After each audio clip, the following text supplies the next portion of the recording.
Probably thanks to our glowing review of their previous game, Punch Quest, Rocket Cat Games is back with an all-new adventure game that's heavy on the action, but a little light on the exploration. Does the massive game and pretty Herculean undertaking Wayward Souls live up to the hype? Stay tuned to find out. I'm Josh, and it's been a real long time coming, but this is what's happening. Wayward Souls is touted as being a massive procedurally generated dungeon crawler. This means that each time you play the game, the environments and dungeon layout will be different. It also means that there is a ton of action. The player takes control of one out of an available 6 adventures and guides them through a variety of dangerous environments and even deadlier foes. To do so, you'll be using both sides of the screen simultaneously. Rocket Cat has cut the iDevice neatly in half, and tapping anywhere on the right-hand side will unleash your character's default strike, while a quick swipe up or down will implement your secondary abilities. The right side's final duty is allowing you to let loose a powerful charged attack with a simple tap and hold gesture. Movement is permitted while charging, but the real fun starts the moment you let go. The left side of the screen is dedicated to character movement. And this is where the developer tried something a little different. Touching anywhere and swiping will move your character in that direction. Additional swipes can be used to alter your course, and there is no need to lift your finger for these. Rocket Cat has also included a more traditional analog stick option, which is extremely precise and was my preferred method. The controls are solid, which is good because the game basically amounts to an arena-style brawler. Your character progresses by moving from one sealed room to the next only after defeating all the baddies inside.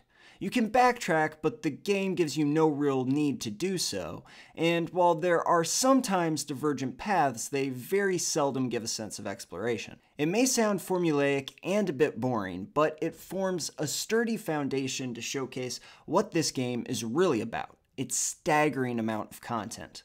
All 6 playable characters are wildly different, with varying attack ranges, abilities, items, and upgrades that make for extremely diverse playstyles. The game also has a startling number of enemies, and we're not just talking recolors here.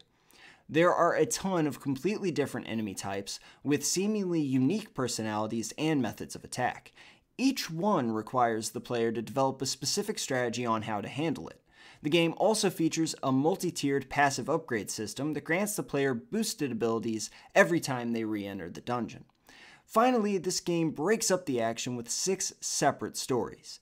That's right, each character has their own reasons to venture into this dangerous keep, with unique backstories and cutscenes to help flush those reasons out. The castle itself also houses many secrets, and its backstory can be uncovered through random events in the world.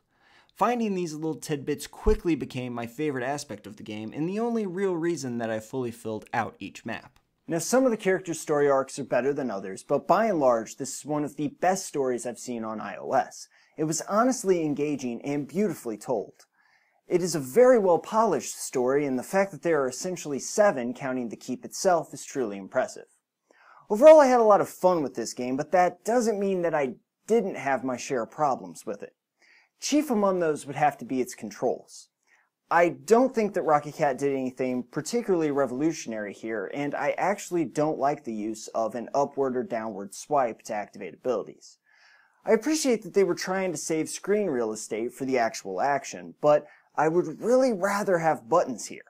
I feel like my favorite character class, the Rogue, is particularly hampered by this, as she often feels like she needs hair trigger reactions in order to dash effectively.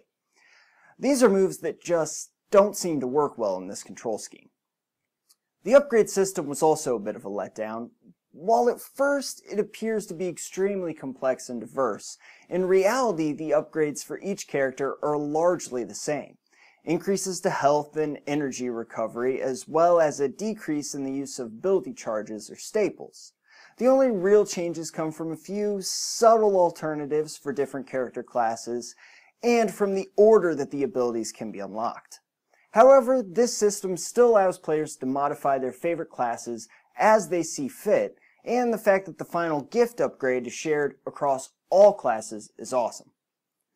Smaller pet peeves include the inability to sync progress between devices and the fact that flipping the screen is not automatic as it is in most apps, but is instead relegated to the options menu. Wayward Souls is a massive game with a ton of content and an honestly riveting story.